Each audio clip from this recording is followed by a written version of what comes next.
নমস্কাৰ বন্ধুসকল, যেহেতু গুৱাহাটী ইউনিভাৰ্চিটিৰ B Ed final merit list ওলাই গ'ল, এতিয়া বহুতৰে ৰেংক ইমান এটা ভাল অহা নাই বা বহুত বেছি ৰেংক আহি গৈছে। এতিয়া তেওঁলোকে ভাবিছে হয়তো ৱেষ্ট বেংগল বা বেলেগ বেলেগ ষ্টেটত বি এড কৰাৰ কথা, কিন্তু এই সিদ্ধান্ত লোৱাৰ আগতে কিছুমান অতি গুৰুত্বপূৰ্ণ কথা জানিব লাগিব। আজিৰ এই ভিডিঅ'ত ৱেষ্ট বেংগল বি এড সম্পৰ্কে কিছু কথা আলোচনা কৰিম, গতিকে সকলো ভিডিঅ'টো শেষলৈকে চাই থাকিব। যদি আপোনালোকে অসমত ছিট নাপায়, গুৱাহাটী ইউনিভাৰ্চিটিৰ আণ্ডাৰত থকা বি এড কলেজবিলাকত ছিট নাপায়, তেতিয়া হতাশ হোৱাৰ প্ৰয়োজন নাই। অসমৰ বাহিৰতো বহু বি এড কলেজ আছে। ঠিক তেনেদৰে ৱেষ্ট বেংগলতো অসমৰ তুলনাত বহুত বেছি প্ৰাইভেট বি এড কলেজ আছে। কিন্তু সকলোবিলাক বি এড কলেজৰে, অৰ্থাৎ ৱেষ্ট বেংগলত থকা সকলোবিলাক বি এড কলেজৰে মানদণ্ডবোৰ একে নহয়। গতিকে কেৱল এডমিশ্যন সহজ বুলিয়ে হঠাতে এডমিশ্যন লৈ নল'ব। এডমিশ্যন লোৱাৰ আগতে কেইটামান বিষয় মনত ৰাখিব।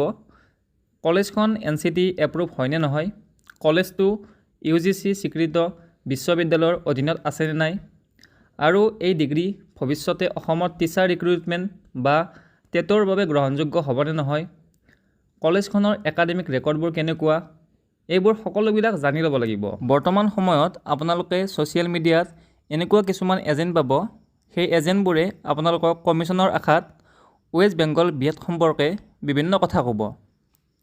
গতিকে আপোনালোকে সেই কথাত ভুল নাযাব, কাৰণ সেইবিলাকৰ কথা শুনি যদি আপোনালোকে এডমিশ্যন লৈ লয় আৰু যদি পিছত গম পায় কলেজখন NCT ৰিকগনাইজ নহয়, NCTয়ে সেইখন কলেজ আগতেই ৰিকগনাইজ কৰিছে, তেনেকুৱা অৱস্থাত আপোনালোকৰ সময় এনেই যাব, লগতে আপোনালোকৰ পইচাখিনিও এনেই যাব।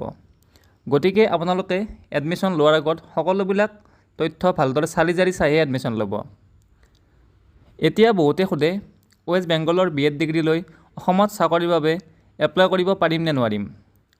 ইয়াৰ উত্তৰ মই কওঁ যে যদি আপোনালোকে যিখন বি এড কলেজৰ পৰা বি এড কৰিব ৱেষ্ট বেংগলৰ, যদি সেই কলেজখন NCT এপ্ৰুভ ইনষ্টিটিউশ্যন হয়, তেতিয়া আপোনালোকৰ কোনো ধৰণৰ প্ৰব্লেম নাহে।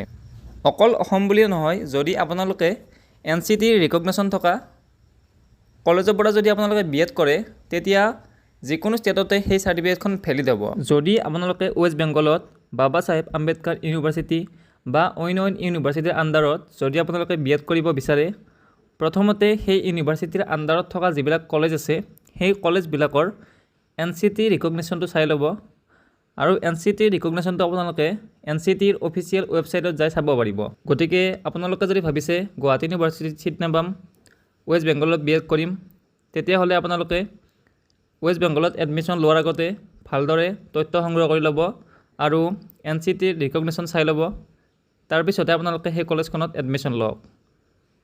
যদি আপোনালোকে NCT ৰিকগনেশ্যন থকা এখন ইনষ্টিটিউশ্যনত এডমিশ্যন লয়, তেতিয়া আপোনালোকৰ কোনো কামত নাহিব। সেইখন চাৰ্টিফিকেট অসমত কেতিয়াও একচেপ্ট নকৰে।